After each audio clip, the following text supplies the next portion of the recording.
what parts of queer history do you feel have almost been erased or distorted, and why does that matter now? Yeah, well, I think that if we look back, in the last few hundred years and then way beyond, what we see is that queer people have always been core to shifting the edge of society, whether that's through art or philosophy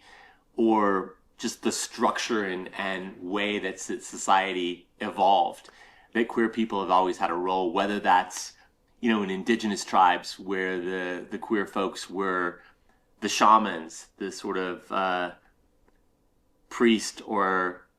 holders of the spirit in the community, or in ancient times when they were the scholars and the artists that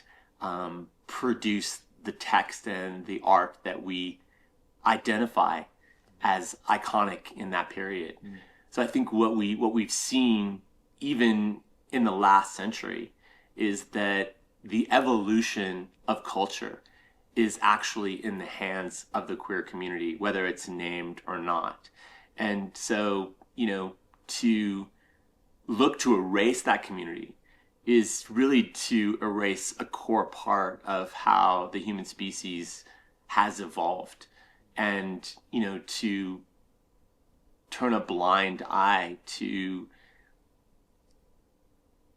basic gardening, which is that inside of diversity, often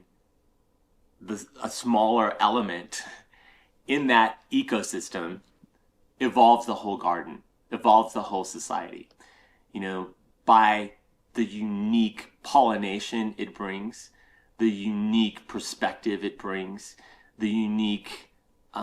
creative element it brings. And so I think that the demonization of this community is both absurd and an affront against the evolution, if you believe that humans have evolved in a positive way, and certainly to minimize the role of queer communities throughout human history is not accurate. And now to try to somehow make these communities, both in the West and in other parts of the world, the problem is nothing but strategic political targeting. Yeah, it is interesting. A lot of that gets tied up in politics and geopolitics, but I definitely like what you said about how some of these marginalized communities, no matter what type of marginalized community they are, by being forced to live on the fringe, they're almost forced to think differently, and that's almost one of their advantages is they get to think differently, and that's where a lot of creativity and new thought and new advancements comes from. So I think that's really powerful and something that it's a beautiful thing to hold on to. And even just as two cis white men having a conversation,